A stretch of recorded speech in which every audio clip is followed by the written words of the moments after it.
Verdade, imparcialidade. Começa agora o programa A Hora da Verdade. A apresentação Carlos Frederico Gomes.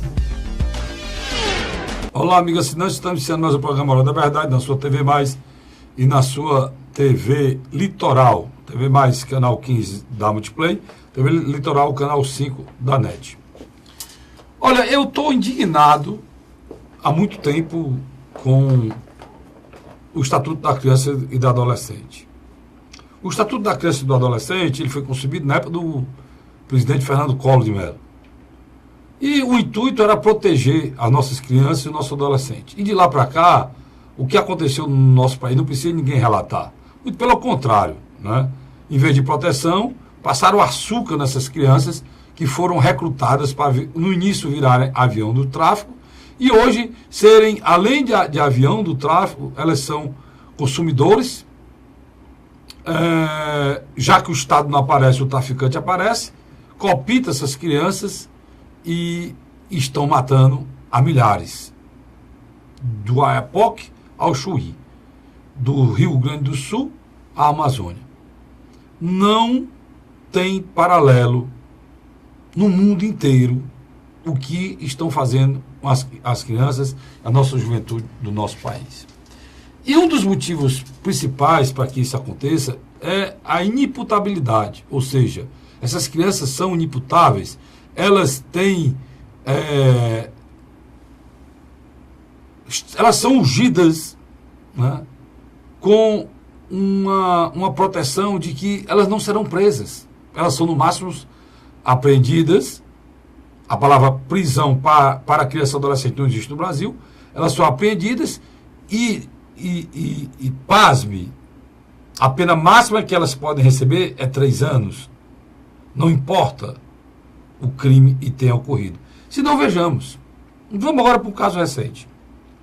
A Justiça de Goiás condenou a 3 anos de internação o adolescente de 14 anos, esse de 14 anos lá na cidade de Goiás, né, que no mês passado pegou a arma da mãe, que é policial, igual o marido dela também é policial, um casal de policial, ele pegou a pistola automática da mãe, foi para a escola de Goiás e atirou em vários colegas. Matou 2. E 4 feridos, e um desses feridos é uma menina que está paraplégica para o resto da vida. Qual foi a pena para esse adolescente de 14 anos? E sabia perfeitamente, quem a criança de hoje não sabe que o grau de tragédia que vai ferir, que vai acontecer com essas famílias. Pois ele, de uma forma cruel, matou 2 colegas, só não matou mais porque a mão de Deus protegeu os outros, e saíram de dentro do hospital, estão bem, mas um deles, dos 4 que foram feridos, além de 2 mortos, uma dessas crianças, ou seja, uma menina, ela está paraplégica para o resto da vida. Você sabe qual foi a pena imputada pelo juiz? 3 anos. Culpa-se quem? O juiz? Você acha que o pai de família que perdeu um filho que cuidou de uma criança desde o dia que ele nasceu, estudou, voltou para estudar, cuidava, o filho dele estava na escola e voltou no caixão para casa. As 2 famílias que perderam os 2 filhos estão felizes porque o direito humano no Brasil precisa ser valorizado e respeitado. Agora, o direito humano, ele olha os encarcerados e olha também as vítimas. A vítima dessa violência cruel, triste, uma violência brutal, que essas famílias jamais se recuperarão dessa tragédia, invadiu a sua casa por uma atitude de um menor, e não sei como é criado, filho de um casal policial, não sei como era tratado, o grau de violência dessa casa, 2 policiais. O que eu sei é que 2 mortos, 4 feridos e uma paraplégica para o resto da vida. E A pena para isso, a dosagem dessa pena, são 3 anos de reclusão apenas. O juiz não pode resolver nada, porque o Estatuto da Criança e do Adolescente diz que é para ser 3 anos. E isso precisa mudar. E nós devemos lutar para mudar. A sociedade brasileira não pode ficar parada vendo isso acontecer e várias outras coisas, e se eu fosse falar aqui, esse comentário não teria fim. Como eu disse no início, as nossas crianças estão sendo mortas por uma suposta proteção que o ECA daria e jamais deu. O ECA é muito parecido com o SUS. Ele é muito bonito para se ler e terrível para ser aplicado. Não se aplica da maneira correta e são letras mortas que fingem proteger as crianças. Na realidade, a única lei que funciona é a impunidade. E essa impunidade é terrível. Ela é tão importante para a bandidagem que não tem um assalto, um roubo, que não tem um menor pelo meio. Porque ele sempre leva a culpa. E o pior, crianças como essa, adolescente como esse, não se preocupa em matar os colegas. Talvez quando ele foi com a arma na mão, já sabia que ia ficar lá 3 anos. E outros casos irão acontecer. Porque a punição, ele vai ficar, como dizem aqui, na engorda, 3 anos vai sair. E na ficha criminal dele, onde ele sair, não vai ter as 2 mortes, nem as 4 tentativas de assassinato dos outros que ficaram feridos, nem vai estar na ficha criminal que ele, numa tentativa de assassinato, deixou uma adolescente paraplégica para o resto da vida. A sociedade brasileira enxerga e assiste tudo isso de forma passiva. Antes, nós não tínhamos recurso de união e hoje nós temos as redes sociais. Nós precisamos usar esse recurso não para falar besteira, não para conversar coisas que não levam a coisa nenhuma, discussões e só levam a divisão, como foi feita nesse país, dividir o país. O que a gente precisa fazer, usar as redes sociais, é para pressionar para que a matéria que está no Congresso Nacional para ser votada em relação ao Estatuto da Criança e do Adolescente seja o mais rápido possível votada e se mude o Estatuto da Criança e do Adolescente e que se possa mostrar que nesse país existe justiça. O Estatuto da Criança e do Adolescente, o nome é ECA. É muito bem colocado, porque me dá nojo. Luiz, esse foi o primeiro assunto do editorial, né? Primeiro tópico, e foi em relação, inclusive, o meu bloco que eu botei aqui, Brasil, o país da injustiça. Você não tem nem como culpar o juiz, né?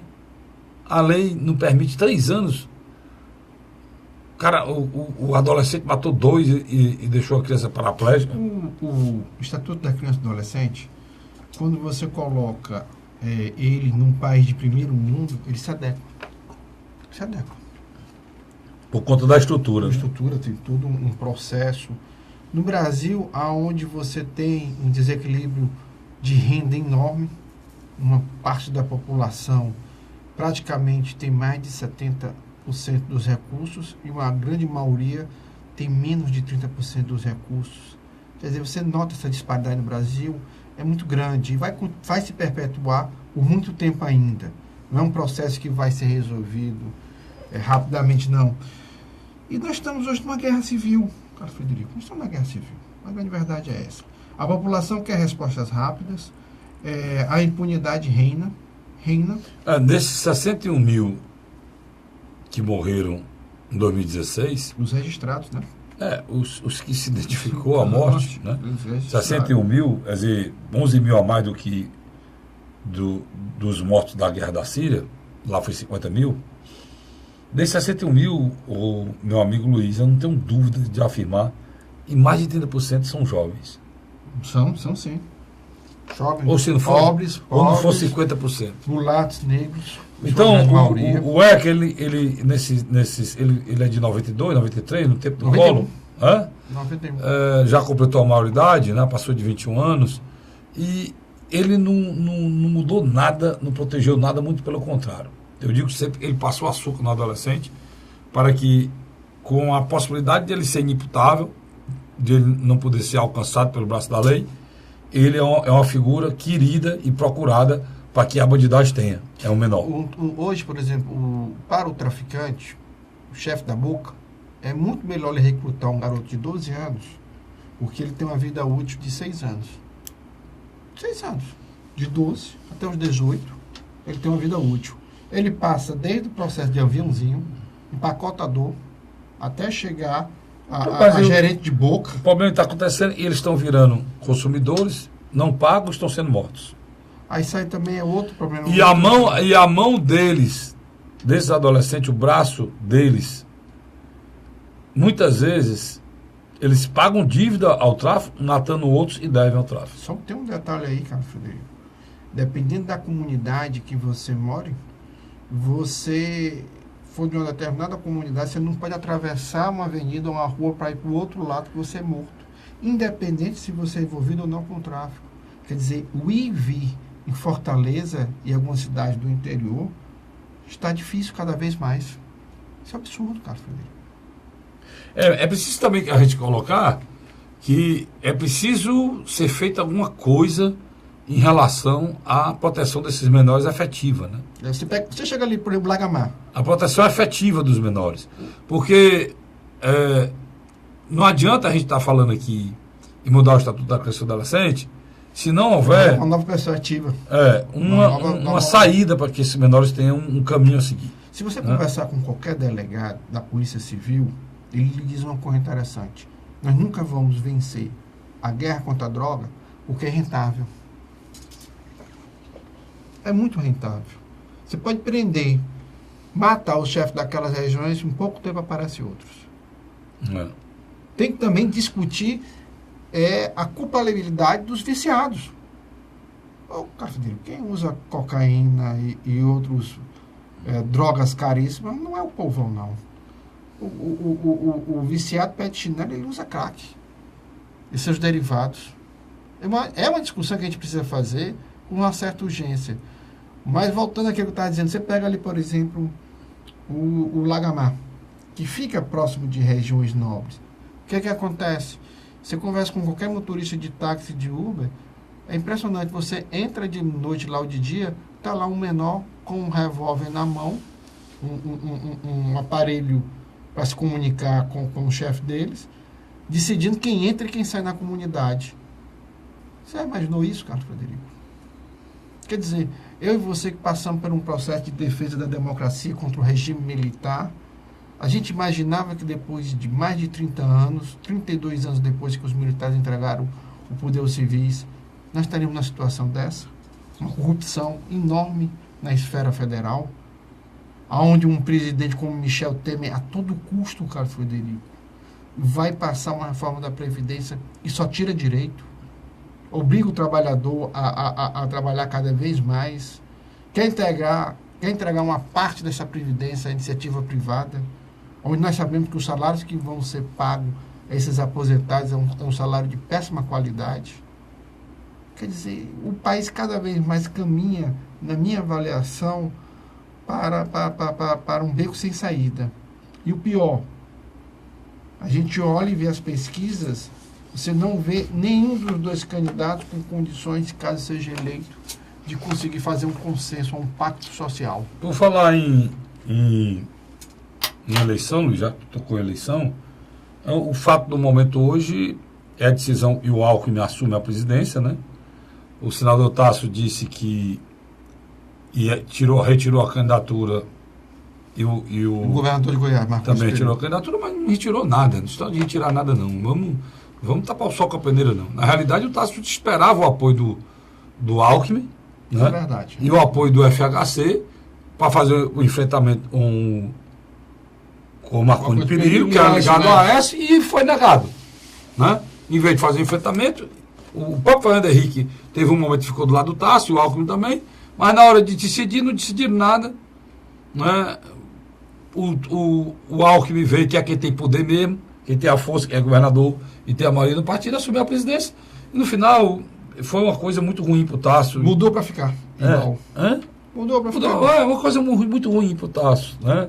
Ele é uma pessoa que tinha uma reserva moral e um prestígio. A gente pensava que tinha um certo prestígio nacional. Foi tudo sendo deteriorado, né? Primeiro com aquela Eu concordo com você, cara. Aquele dia terrível que ele votou. O seu algoz. No algoz, muito bem. Votou no seu algoz, que é esse canalha chamado Aécio Neves. E hoje, senador Tasso, se o senhor tiver me ouvido, ter ficado chateado. Hoje o senhor sabe que eu tinha razão, o senhor não era para ter votado nele. Ele não merecia que o senhor arriscasse a sua história por conta do canalha daquele. O senhor é um homem limpo. Né? Mesmo o senhor tendo pisado na bola errado e tomou uma decisão pragmática por cima do que o senhor diz pensar e do que o senhor diz que um político sério deveria fazer, né? O senhor destruiu anos de história, né, Luiz? Não compreendeu. Vale você... Não compreendeu. Vale ressaltar a quantidade de comentários na página onde ele justificou o injustificável, que era inocentar Aécio Neves, dizendo que o processo, que não tinha processo, que o Senado justificando uma coisa que há bem pouco tempo atrás não se viu para que ele inocentasse o Delcídio Amaral. Exatamente. Quer dizer, totalmente fora de propósito. E o Supremo também se acovardou. O Supremo botou a bola para os senadores. E os senadores pegaram a isca. Um deles que pegou foi Tati Gereissati, né? Não existe um político mais canalha, até mais do que o Lula, em termos comprovado, né? Em corrupção, do que o Aécio Neves, né?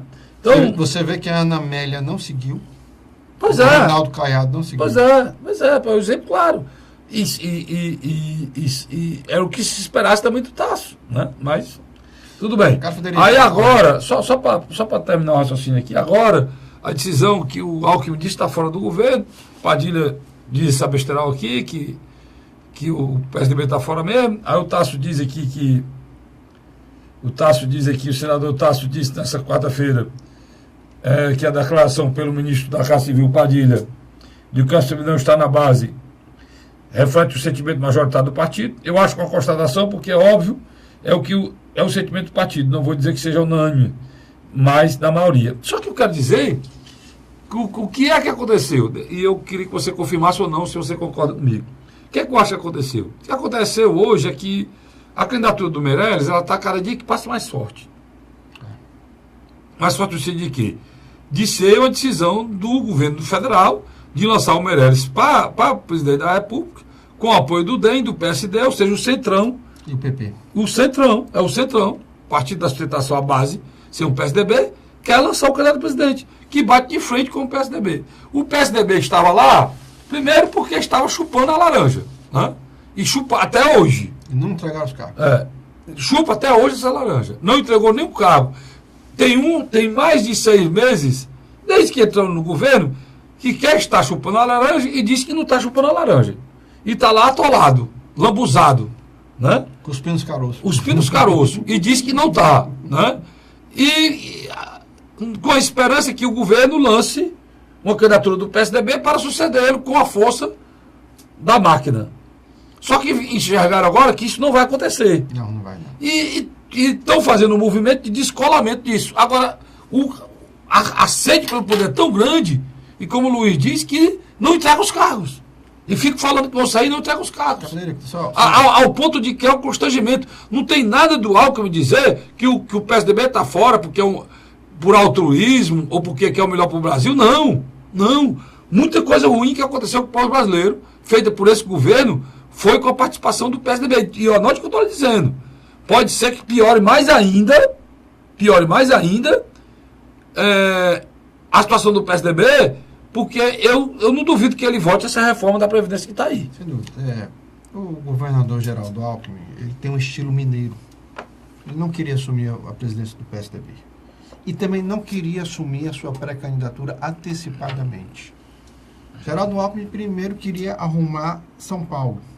Resolver o processo lá da sua sucessão, né? Ele tem que indicar alguém lá para sucedê-lo. Primeiro ponto.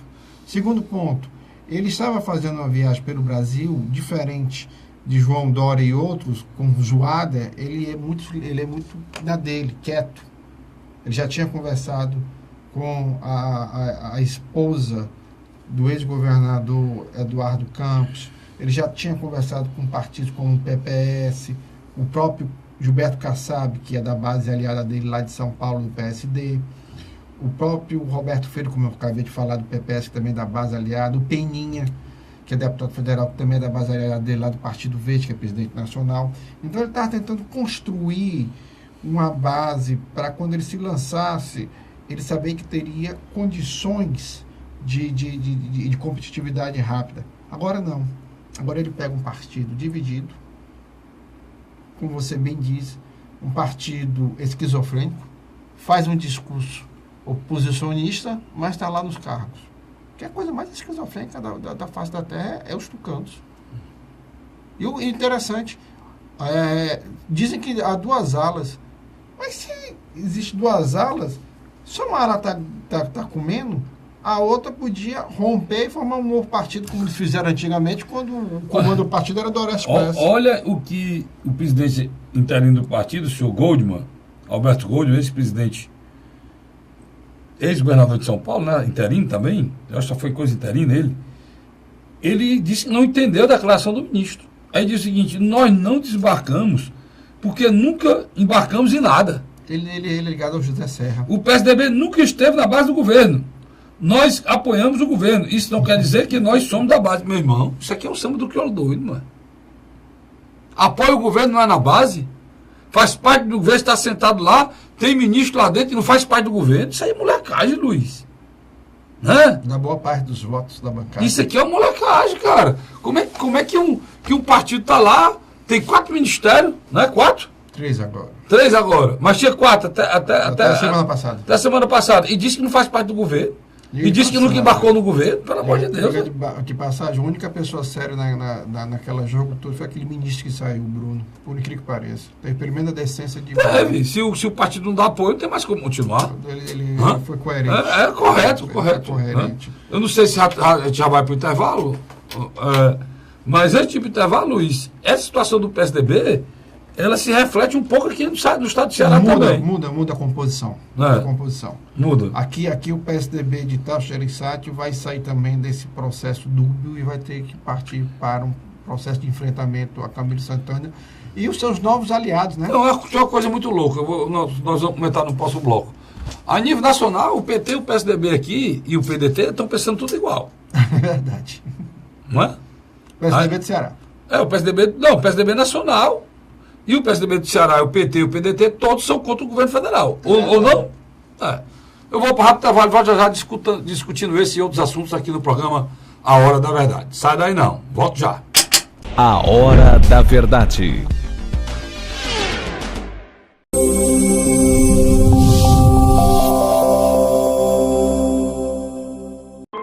A Assembleia Legislativa começou a campanha Ceará Sem Drogas. A discussão vai ser levada para todo o estado, prevenindo a população e buscando soluções para resolver o problema. Participe da campanha. Juntos ficamos mais fortes para combater essa verdadeira tragédia que destrói famílias, futuro e muitas vezes a própria vida. Ceará Sem Drogas, uma luta de todos nós. Assembleia Legislativa do Estado do Ceará. José de Arimanteia, Uruoca. Acordo 8 horas, 9 horas, aí carrego o carro e vou lá pegar água. Aí sai distribuindo os comércios. Estrada dessa, para gosto de você andar. Você não gasta pneu, tem economia no bolso e anda rápido. Sertanejo pega uma estrada boa, fica feliz, fica contente. Assim como o trecho que liga Uruoca a Martinópole, o governo do Ceará está fazendo mais de 1.000 quilômetros de estradas mais importantes da vida de muita gente. Governo do Ceará.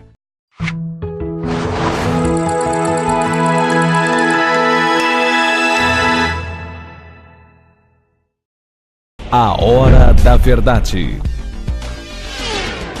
Estamos de volta agora com o segundo bloco do nosso programa A Hora da Verdade, Luiz. Eu deixei no bloco anterior, Luiz, como é que fica essa coisa a nível nacional aí? O PSDB está uma confusão. Um membro do PSDB já disse agora, mudou tudo, dizendo que que o governo se precipitou em tirar o PSDB da base aliada, o secretário-geral. É o PSDB do A Rapaz, e o PSDB do B, né? E agora o Temer já está reunido com o Aécio, né?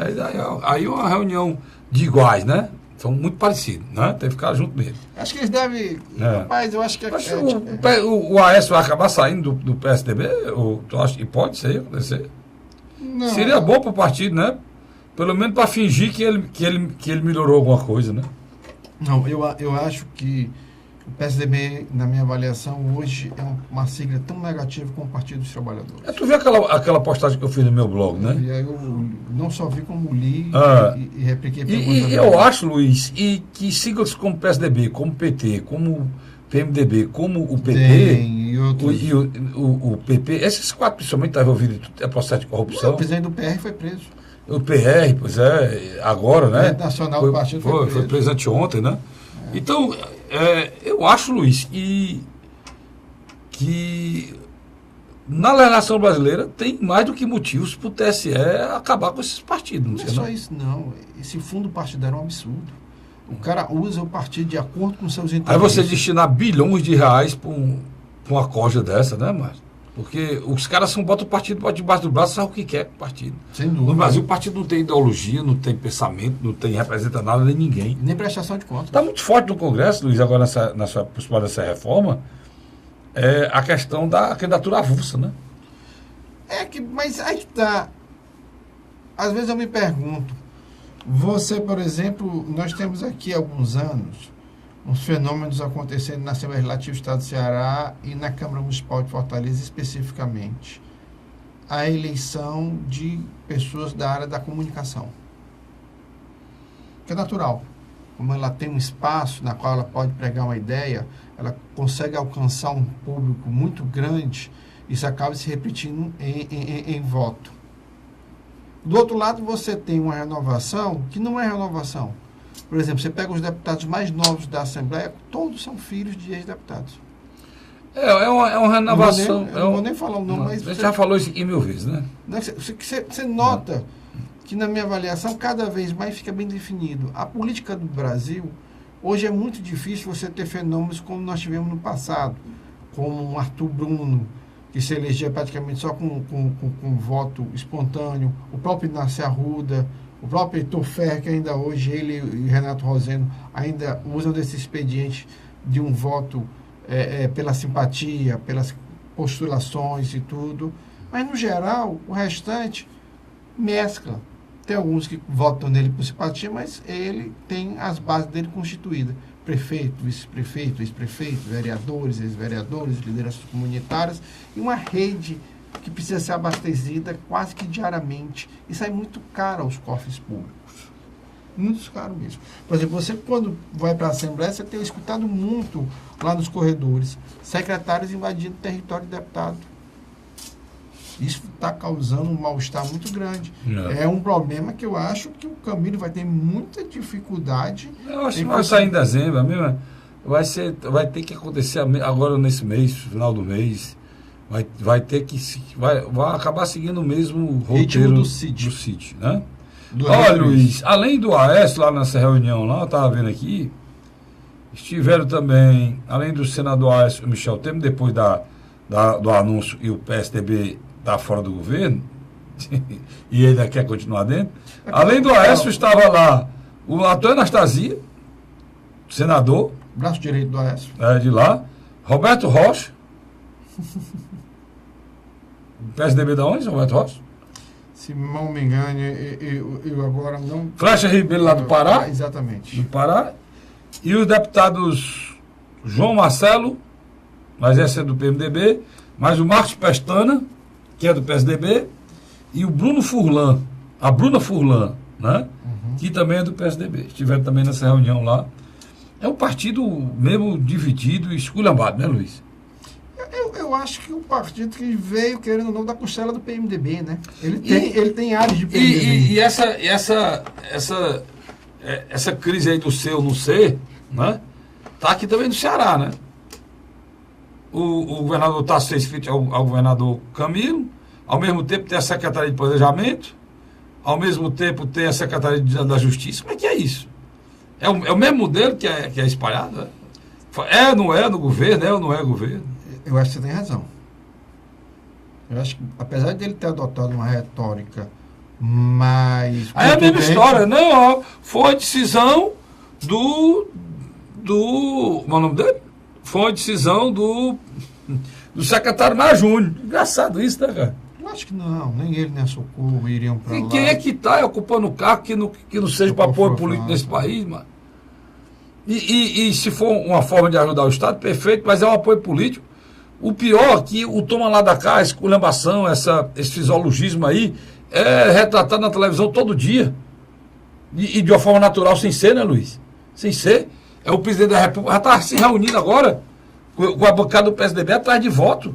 Para comprar voto, compra mesmo, compra de voto. Aberta, o fisiologismo liberando verba Luiz, liberando de emendas. De verba de emendas parlamentares, que depois que é liberado pelo governo federal, tem uma distribuição e um caminho totalmente promíscuo. Tortuoso. Né? Envolvendo esquema, com empreiteira, com tudo aqui. Há muitos anos acontece isso. Ainda hoje, né? Nesse país. Ainda hoje com a Lava Jato aí. Aí eu estava no interior, Luiz, conversando sobre esse assunto. Aí muita gente diz, pai, mas o deputado federal vota tudo contra a gente, vota com o governo, não sei o que. Sim, e aí, vamos fazer o quê? Próximo ano nós vamos resolver isso, né? Vamos, se eles vierem aqui, a gente vai... Cobra dobro. A gente vai cobrar o dobro que ele cobrou também. Meu amigo, você vai fazer o jogo que ele quer, meu amigo. Os deputados estão votando contra você, eles estão votando contra você, contra mim, contra todos, porque eles recebem a grana para votar. E eles estão se preparando para ter o dinheiro para comprar o voto. Eu me lembro. Porque ele tem a certeza que você vai agir assim. O quê? Não, você rouba muito, só vota sobre R$200 e ele vai lhe dar os R$200. Isso é barato. Isso é barato, porque o dinheiro é dinheiro público. E ele vai voltar para o Congresso Nacional e você vai continuar chorando ele votando contra você. Só que você vota a favor dele uma vez e ele vota contra você 4 anos. O que foi que fizeram com o trabalhador brasileiro, Luiz? A precarização do trabalho. Quase não sair do trabalho, com essa terceirização, e depois essa reforma trabalhista imoral, né? Eu estava conversando... E a legitimação do trabalho informal, né? Eu falei aqui, você se lembra que eu falei aqui, que o trabalhador ia ficar com 15 minutos mesmo, que era o que estava na lei, não era para almoçar? Pois você entre, faça o seguinte, se é dúvida minha, eu estava conversando agora com um funcionário de uma grande rede de supermercado aqui, vou até dizer o nome, Pão de Açúcar, e ele me dizia que ele tem 15 minutos para almoçar, Luiz.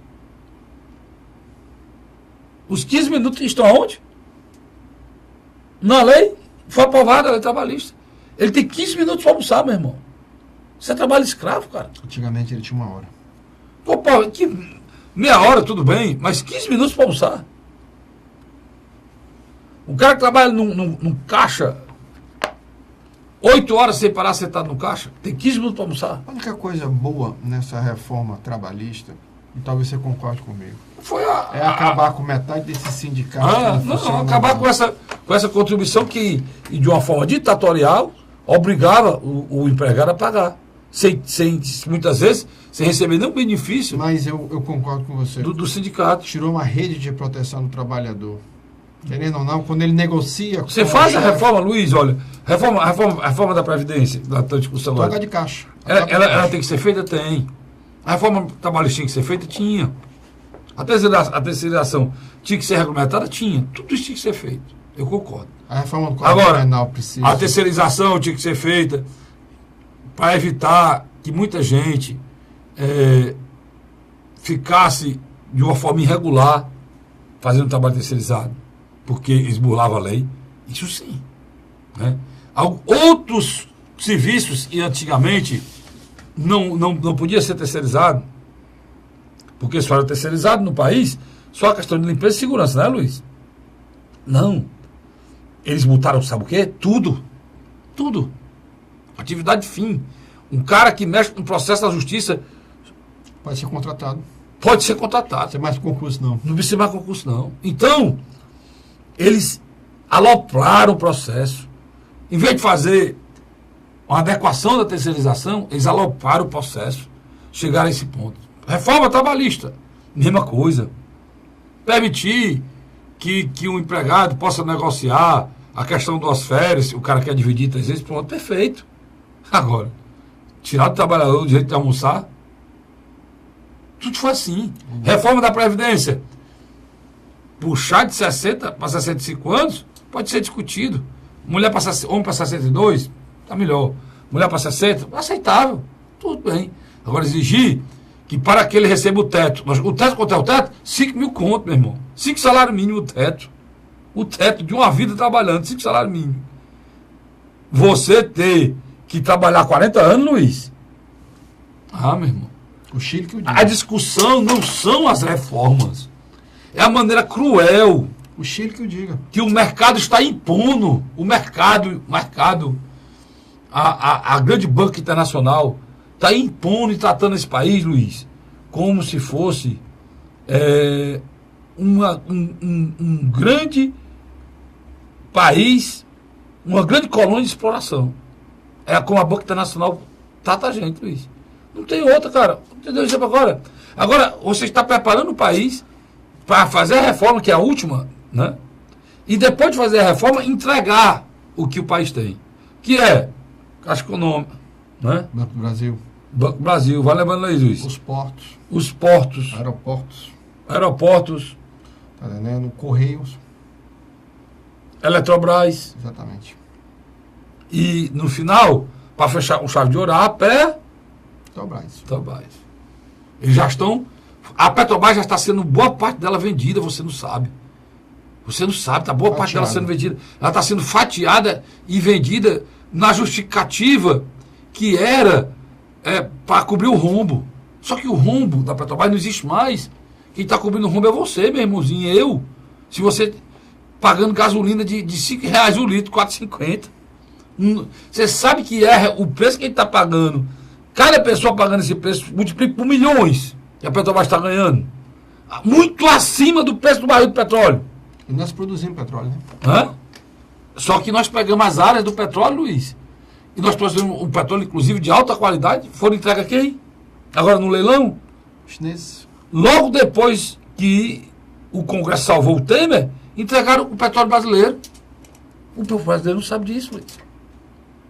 E a eleição está no próximo ano. Às vezes, cara. E estão preparando para eleger quem? É isso que eu queria que você dissesse aqui para o assinante. Né? Para quem acompanha o blog do Cássio Frederico, também assiste lá. Você dissesse aqui para o assinante, Luiz, a engenharia política que estão fazendo para lançar a candidatura do Henrique Meirelles. Né? O balão de ensaio foi o Luciano Huck. Pronto.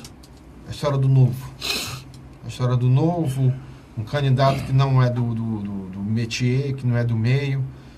Na grande verdade, o eleitor ele está cada vez mais se distanciando dos políticos tradicionais. Nós teremos uma renovação enorme mesmo no Congresso e na Assembleia Legislativa do Estado do Ceará. Muitos deles já estão temendo. Mesmo com alguns com número grande de prefeito, a transferência de votos dessas prefeituras vai ser bem menor do que a gente imagina. E um detalhe, eu acredito que os votos brancos e nulos também devam aumentar, como também a abstenção. Isso aí pode ameaçar o processo, a nossa democracia. Né? E outro detalhe, você tem um candidato, mesmo acusado penalmente, a turma do Rio Grande do Sul agora, do Tribunal Regional Federal, seguiu a orientação do Moro, e está lá os 16 milhões barrado das contas de Luiz Inácio Lula da Silva. Não, se a eleição fosse no Ceará só, para apurar, o Lula era presidente da República. Ele ganhou todo o Nordeste. Não, era. Ou no Ceará, o Lula era presidente da República. Na Bahia ele tem mais de 50%. Isso é lamentável, sabe, Luiz? Porque eu lamento muito, porque o que é que você tira onde você vê... Deixa eu só lhe interromper, mas me perdoe. Pois não, pode interromper. Me perdoe. Você conversa com as pessoas... Estou acostumado já. Você conversa com as pessoas do interior, até mesmo da periferia de Fortaleza, a gente sai desse miolo aqui, Aldeota, Benfica, Barra de Fátima, entre outros, ela olha para você e diz, ele rouba, mas faz. Pois é. Essa máxima aí é justamente isso aí que eu quero tocar. É um absurdo. O que é que eu quero tocar nisso? No momento em que você está mais do que comprovado que o Lula, por exemplo, quando apreenderam 600 mil do Lula, foi uma pegadinha, a Polícia Federal está fazendo pegadinha também. Apreenderam 600 mil, aí os caras do PT saíram, tu se lembra, né? Olha aí, cara, 8 anos de presidente, o que é que ele tinha na poupança? 600 mil. E aí ficou todo mundo falando, né? E era um pobre coitado e tal. Aí no outro dia, 16 milhões. Mas ele desmoralizou. Numa das contas. 16 milhões numa das contas. E o pior que parece que foi a dona Marisa vendendo Avon, né? Tudo a culpa da dona Marisa agora já morreu. O pior de tudo é isso. Esse caráter. Macunaíma. Não, esse caráter assim. Ele é macunaíma. Eu tô atrás da palavra, Luiz. Esse caráter duvidoso. Esse caráter sujo, que você não identifica, que é uma coisa assim escamoteada, de malandragem do presidente Lula, cada vez se aguça mais, cara. Só que o presidente Lula, Luiz, ele foi condenado já é condenado. Já está condenado. A 9 anos de cadeia. E ele tem mais de 8 processos em que ele fatalmente será condenado em vários. E o povo brasileiro está dizendo que vai votar. Deu alvará. Num candidato a presidente com condenação de corrupção, cara. Aí você tem. Eu não estou discutindo se o Lula foi bom, se o Lula é ruim, se ele foi bom para o eleitor, para o Nordeste ou não foi. Muito pelo contrário. Eu já repeti e vou repetir aqui. Ele fez coisas importantes para o Nordeste e para a população mais pobre. Mas do mesmo lado, ele fez isso com o intuito de se manter e ter essa base, essa massa eleitoral que permitia ele ser um Deus acima da lei. O mesmo recurso que ele passou para as pessoas de maior necessidade, ele passou um montante 3 vezes maiores para meia dúzia de empresários. Você está enganado, 10 vezes maiores. Para um grupo de empresários. Por exemplo, vou dizer um exemplo claro. Como ele negou a população mais pobre, quem é que anda de metrô e ônibus? É o pobre. É o pobre. O estado do Ceará tinha que ter chegado aqui há 2 anos atrás, 3 anos atrás, 2 anos atrás, quase 3 anos atrás, 1 bilhão do BNDES, para ter iniciado a obra lá onde essa história dos Tatuzões. É o final do velho. Não veio por quê? Porque esse 1 bilhão, a Dilma e o Lula destinaram a quem? A turma da Odebrecht. O BNDES não tinha. O BNDES não tinha tostão para nada importante do país, porque os recursos do FAT, do Fundo do Amparo do Trabalhador, está sendo todo direcionado para a JBS, para a Odebrecht, para o Léo Pinheiro, para a OAS. E está aqui. O ex-governador Cid Gomes foi acreditar no conto da Corochinha, da Corochinha, e está aí o estatuzão aí, e ele sendo acusado aí de ter tomado uma decisão irresponsável quando comprou os estatuzões, que era a parte referente à contrapartida do Estado. Ele comprou pensando em iniciar e não veio. O governador. Só que a dona presidente Dilma esteve aqui, né, Luiz? Com o governador, com todo mundo aqui. Esteve ali no evento, assinaram o protocolo de intenção. Era a maior obra no Brasil, né? Andamento do Brasil. 2 bilhões estará e não veio o tostão. O governador Cid Gomes demonstrou uma capacidade ímpar de administração quando ele entregou o governo a Camilo Santana, e nós vamos chegar ao final do mandato do Camilo e essa máquina funcionando. É sinal de que hoje ele tinha uma lógica administrativa eficaz. Tinha. Tá aí o Estado. A gente tem que dar... Olha, hoje lá na Assembleia está discutindo lá a questão do orçamento, e tinha lá uma deputada do Rio Grande do Sul, e ela era relatora do orçamento de lá, e o orçamento do Rio Grande do Sul são 70 bilhões. E no orçamento tem 7 bilhões de déficit. 10%. O orçamento do Estado, o Estado pobre, o Ceará, é muito inferior, né? O Rio Grande do Sul não tem nem condição de 27 bilhões. Mas no Estado do Ceará ninguém fala a palavra déficit, não, né? Muito pelo contrário. O Estado do Ceará é o Estado que proporcionalmente mais investe no Brasil e nominalmente é o 4º.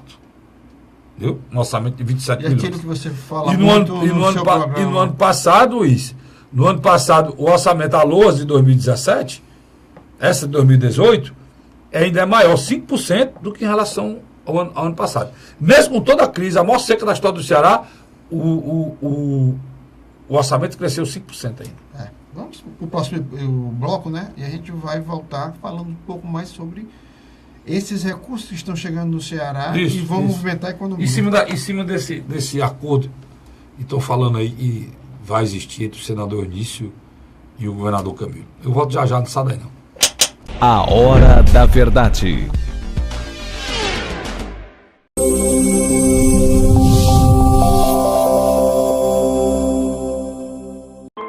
A Assembleia Legislativa começou a campanha Ceará Sem Drogas. A discussão vai ser levada para todo o estado, prevenindo a população e buscando soluções para resolver o problema. Participe da campanha. Juntos ficamos mais fortes para combater essa verdadeira tragédia que destrói famílias, futuro e muitas vezes a própria vida. Ceará Sem Drogas, uma luta de todos nós. Assembleia Legislativa do Estado do Ceará. José de Arimanteia, Uruoca. Acordo 8 horas, 9 horas, aí carrego o carro e vou lá pegar água. Aí sai distribuindo os comércios. Estrada dessa, para gosto de você andar. Você não gasta pneu, tem economia no bolso e anda rápido. Sertanejo pega uma estrada boa, fica feliz, fica contente. Assim como o trecho que liga Uruoca a Martinópole, o governo do Ceará está fazendo mais de 1.000 quilômetros de estradas mais importantes da vida de muita gente. Governo do Ceará.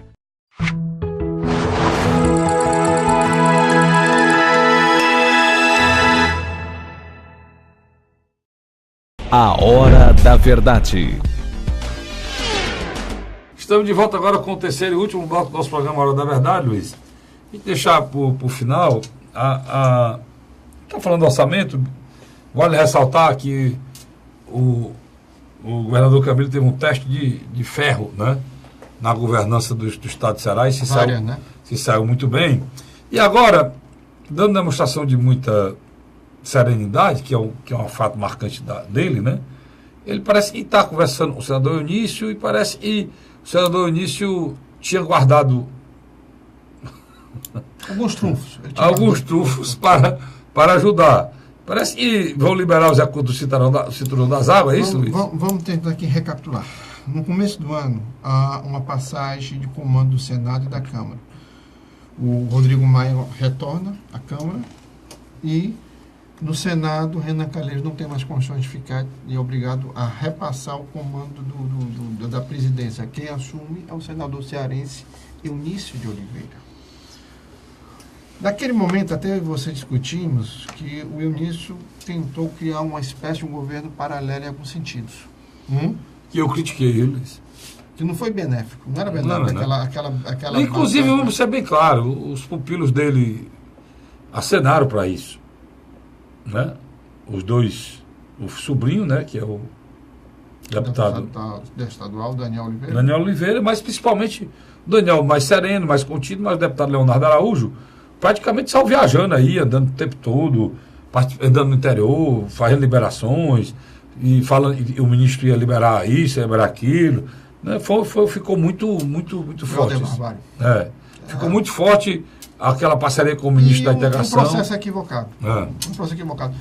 O que acontece, na minha avaliação? O senador Eunício de Oliveira hoje compreendeu e vai fazer mesmo uma parceria administrativa com Camilo Santana.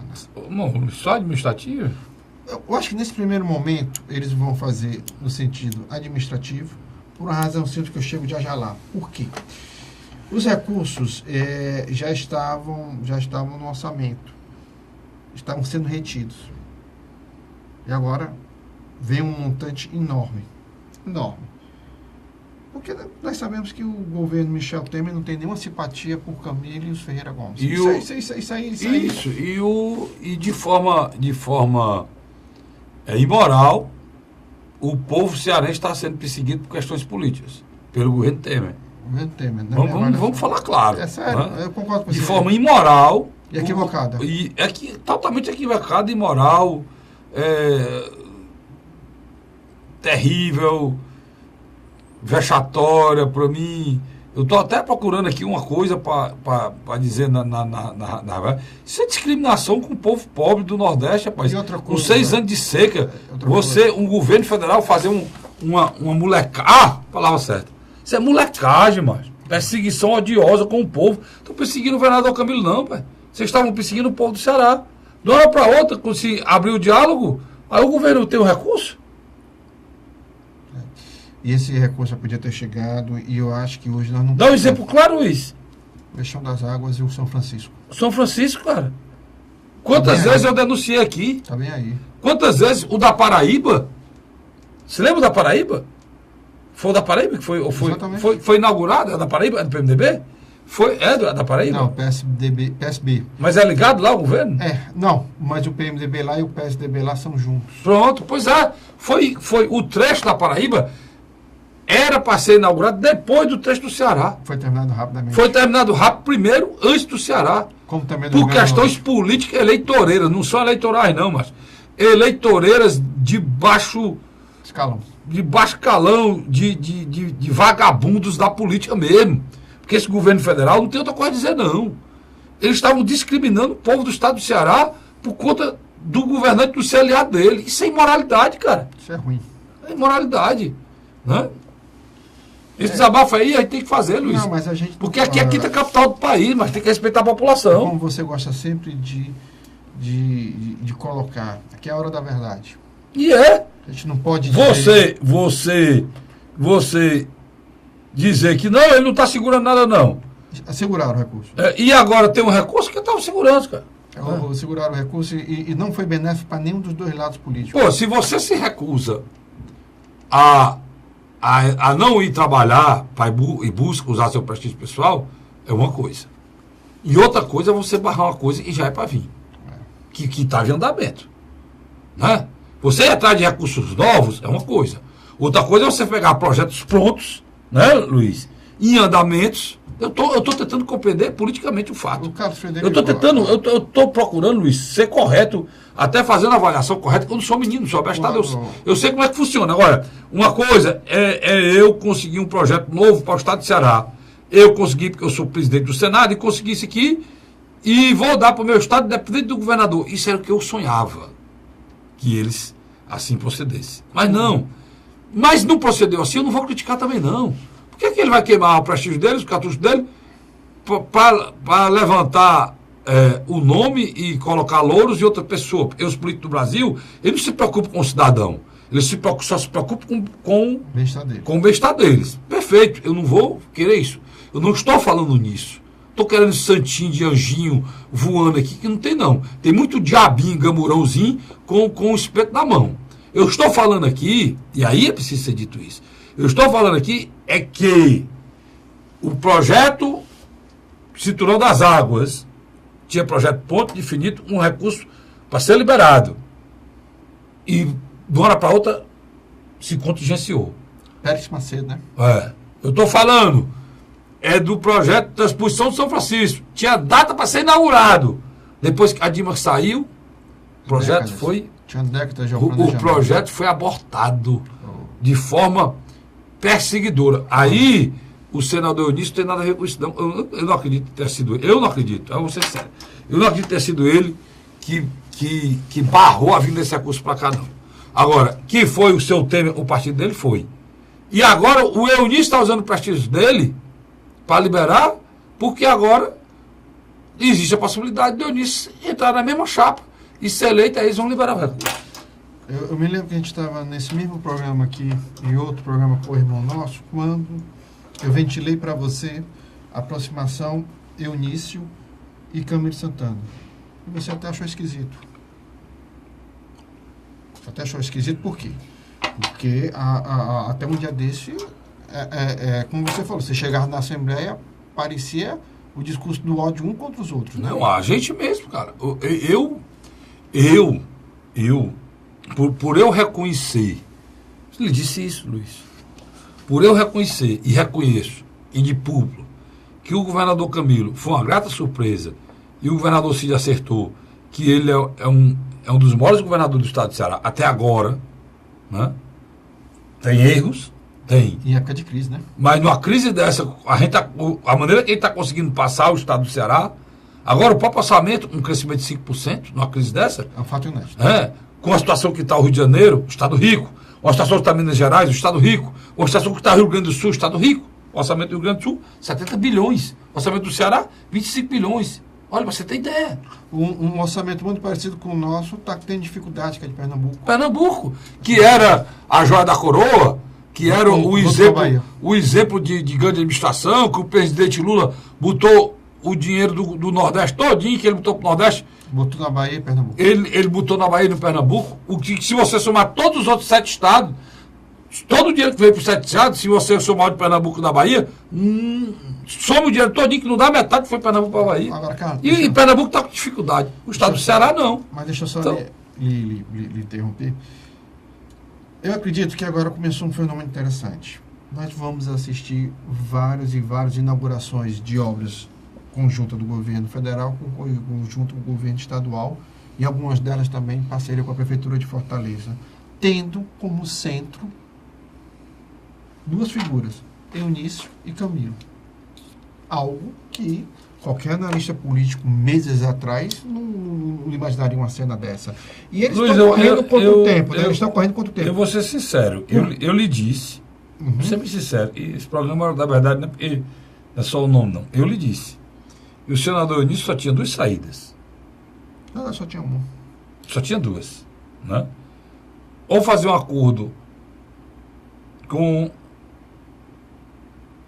fazer as pazes do lugar que ele saiu, que era o grupo, para ele ser candidato à reeleição e voltar para o Senado, ou ele ser candidato a deputado federal. O governador, ele não tinha o desgaste que teve o partido dele, o PMDB, o Temer, ele não tinha a minha possibilidade de ser eleito governador. Ele disse isso, não disse? Disse isso. Agora, claro que essa possibilidade da união, eu sempre achei mais distante por conta do próprio quadro político Enfrentamento. nacional, que nós temos um candidato a presidente, que é a figura central aqui do governo do Estado, assim, O Ciro Gomes. que é o Ciro, né? Que tem uma influência muito forte, ele e o Cid, no governo do Estado, que vai ser contra essa união. A gente sabe que vai ser contra. Porque ele criticou na Paraíba, cara. Foi na Paraíba que ele criticou? Criticou na Paraíba. Ou não? Em Alagoas? Melhor dizer, em Alagoas? Desculpa. Na terra do Renan? Renan Em Alagoas? Como é que ele vai aceitar essa união aqui? Entendeu? Mas a saída era essa. Ou então, ser candidato a deputado federal. E o Ciro começou um processo também de deslocamento e se distanciando do ex-presidente Luiz Inácio Lula da Silva. Nós estamos puxando para cá, para o Ceará, essa discussão, porque é diferente. Quem for ligado ao Temer aqui no Ceará tem grande dificuldade, Luiz, você sabe disso. Literalmente, muitos membros hoje do PMDB... Não precisa ser votar no Lula, não. Não precisa ser do lado do PT, não. Agora, o candidato que for ligado ao Temer, Luiz, hein? Essa diz. Sofre um desgaste muito grande. Mas dentro do próprio PMDB e da base governista do Camilo, ainda tem muita gente chateada, porque, poxa, a pessoa olha para o outro e diz, nós brigamos na nossa cidade, recebendo ordem dessas lideranças, agora nós temos que ser obrigados. Eu comecei o assunto e eu não falei. A gente que tem esse reconhecimento do trabalho do governador Camilo, eu como jornalista eu acompanho a Assembleia diariamente, e Câmara Municipal e tudo isso, tem um programa na rádio, tem esse aqui na televisão, tem outro na TV Fortaleza. Luiz, a gente foi destatado, cara. De pessoas ligadas ao Eunício, o ódio, tamanho ódio, era naquele tempo daquela briga lá da eleição da mesa, cara. Da eleição da mesa. E vice-versa, né? Da eleição da mesa. Não, estou dizendo e vice-versa. Pessoas do outro lado também eram destratadas pelo Estado do governo. Isso. E novamente agora, o caso porque eu com a minha isenção consegui passar tranquilo nesse processo. Teve gente que é mais definido, mas mesmo assim, por simples fato de eu fazer um elogio ao governador, as pessoas vinham questionar se eu estava era do outro lado. defendendo ou não defendendo, não estava reconhecendo Aí aquela briga da Assembleia, da eleição da mesa e depois aquela ano história atrás. do TCM, Um ano atrás. que sucedeu. Aí de hora pra outra tudo isso se acaba, eles vão dar beijinhos, e ainda bem que eu critiquei os dois lados, e continuo criticando os dois lados.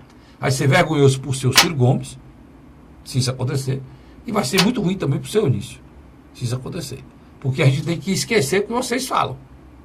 Né? E vocês não têm moral, não vão ter moral para querer que a gente seja justo, porque vocês não são, ninguém pode escrever o que eles falam, né, Luiz?